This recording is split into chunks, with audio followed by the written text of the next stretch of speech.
And Brak Hawa Brakatha, Yahweh Shah, Brak Hawa Brakatha, Yahweh Shah, Bahasham, Rakakwadash. Double honors to the apostles, the elders, salutations to you, sincere brothers, teaching in truth and sincerity. Lesson will be entitled, The Wicked Received the Law. Lord, will you are edified. The wicked can be classified as Esau/Edom. Case in point, Malachi 1:4. Whereas Edom said, "We are impoverished, but we will return and build the desolate places. Thus said the Lord Yahweh of hosts, they shall build, but I will throw down, and they shall call them the border of wickedness, and the people against whom the Lord Yahweh has indignation forever." So, according to Malachi 1:4, Esau/Edom are classified as the wicked. Now, before Esau, you had Cain, and through the process of reincarnation, Cain came back as Esau. Okay, let's go to Genesis chapter 4 and verse 1. And Adam knew Eve, his wife, and she conceived and bare Cain, and said, I have gotten a man from the Lord Yahweh. Now, if you can receive this in the spirit, Yahweh Shah was Adam. Case in point,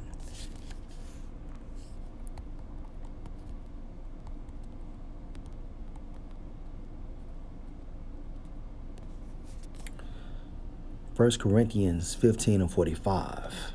And so it is written, the first man, Adam, was made a living soul. The last Adam was made a quickening spirit. If you can receive this in the spirit, Yahweh Shah was Adam. Another point.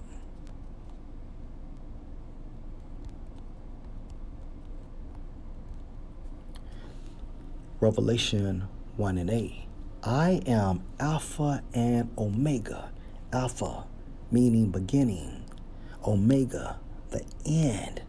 And based on this precept alone, we can associate Yahweh Shah being Adam in the beginning and coming back as himself, Omega. All right. I am Alpha and Omega, the beginning and the ending, said the Lord, which is, and which was, and which is to come, the Almighty. All right, keep this in mind. Back into Genesis 4:1, and said, I have gotten a man from the Lord Yahweh.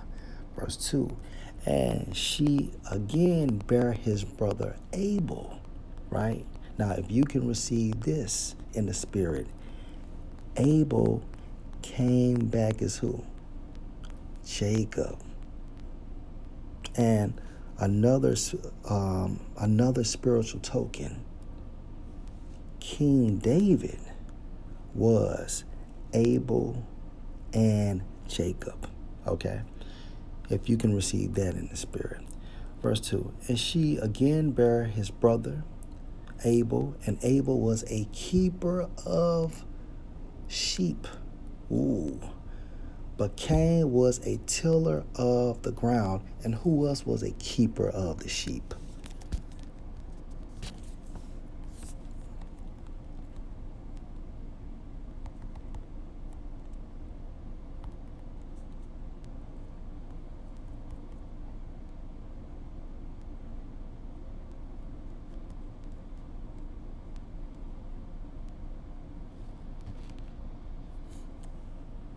First Samuel 16 and 19. Wherefore Saul sent messengers unto Jesse and said, send me David your son, which is with the sheep.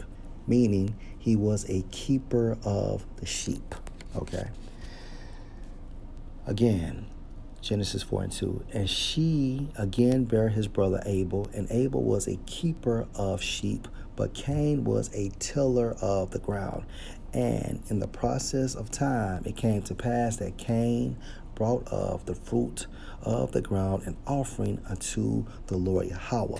Now, at this time frame, the laws, statutes, and the commandments were in oral format. Okay? They were not written, they were in oral format. Verse 4.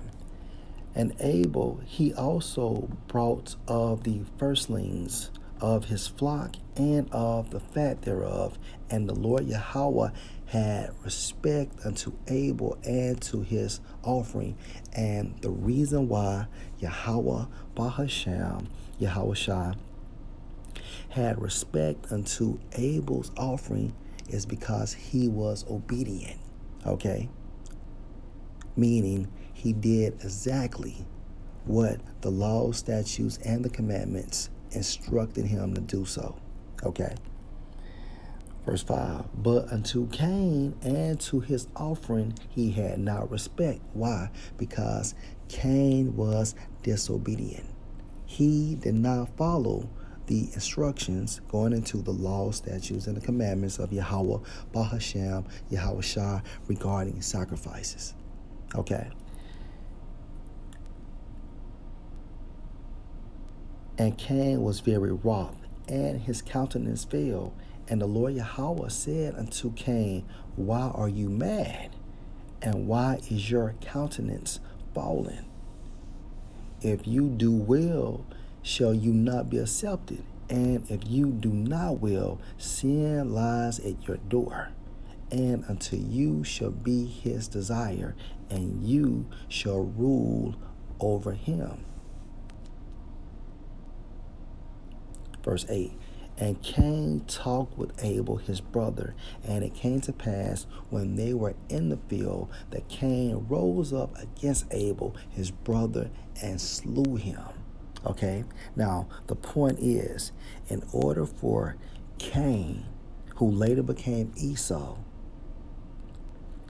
in order for him to offer this sacrifice, he had to know the laws, statutes, and the commandments.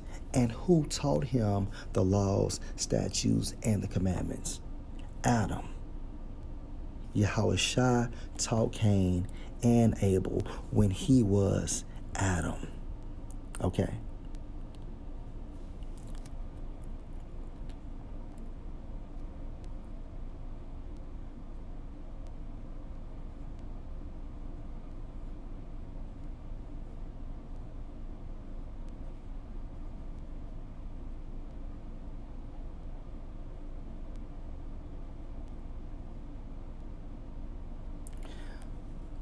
Now, this is going into the judgment from Yahweh on Cain because he murdered Abel.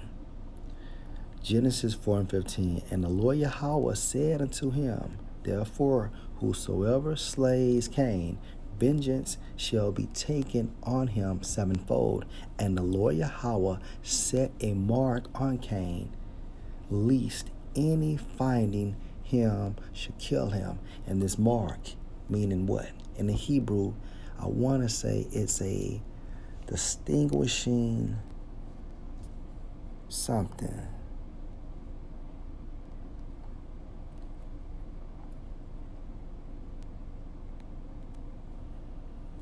According to the Hebrew for mark 2:26, wath, meaning a distinguishing mark, miraculous sign. Yahweh Bahasham, Yahweh Shai stripped Cain from melanin. He lacked pigmentation. Okay? He was stripped. Now, keep all of this in mind, right? And remember, Cain was the wicked. Abel was the righteous, based on sacrifices, right? And it came to the point that Cain murdered his brother Abel for submitting a righteous sacrifice to Yahweh Bahasham Yahweh Shai. Now remember, reincarnation, meaning that spirit comes back into the flesh every 3 to 4 generations. Okay, so let's jump to Genesis 25.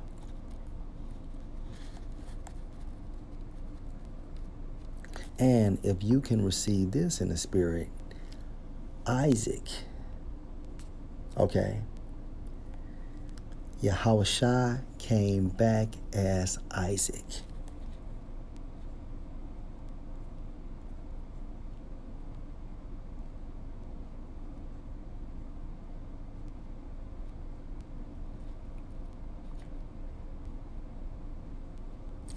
Genesis 25 and 24. And when her days to be delivered were fulfilled, behold, there were twins in her womb, Jacob and Esau. And the first came out red all over like an hairy garment. So Cain came back as Esau. And they called his name Esau, meaning Ishashwa, meaning wasted away, regarding he lacked melanin. He did not have pigmentation, hence Genesis 4 and 15. Verse 26. And after that came his brother out, and his hand took hold on Esau's heel, and his name was called Jacob. And Isaac was 80 years old when she bare them. And the boys grew, and Esau was a cunning hunter, a man of the field. Going back into what? Genesis chapter 4, 4 and 2. And she again bare his brother Abel, and she is talking about Eve. And Eve again bare his brother Abel, and Abel was a keeper of sheep, but Cain was a tiller of the ground. See, everything plays the same way.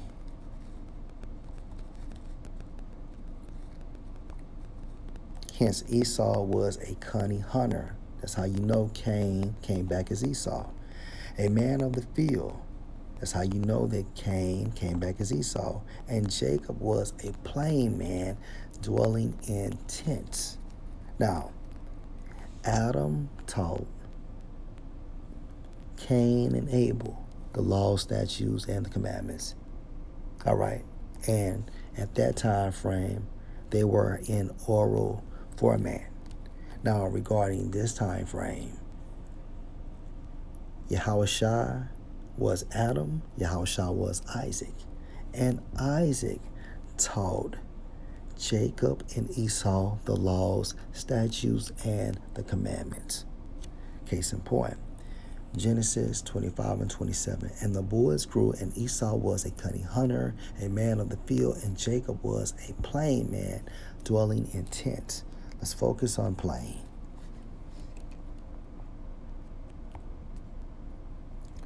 According to the Hebrew, Strong's H8535, pronounced as Tham,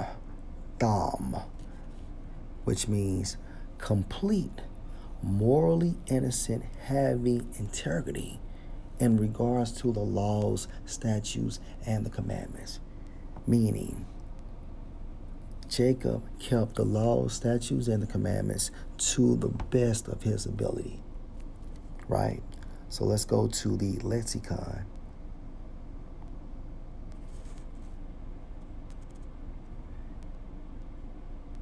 Jacob was an upright man, based on what? The commandments, dwelling in tents, where appears to indicate the milder and placid disposition of Jacob, as opposed to the more ferocious character of Esau. So Esau had a ferocious character. But the point is that for Jacob to be considered as a plain man, he had to receive the law, statutes, and the commandments. Now, if Isaac taught Jacob, Isaac taught Esau. The same way that Adam taught Cain and Abel. So the wicked received the law. But when it came to the application of the law, they could not do so. Why? Because they are classified as the wicked. Lord, will you edified. Shalom.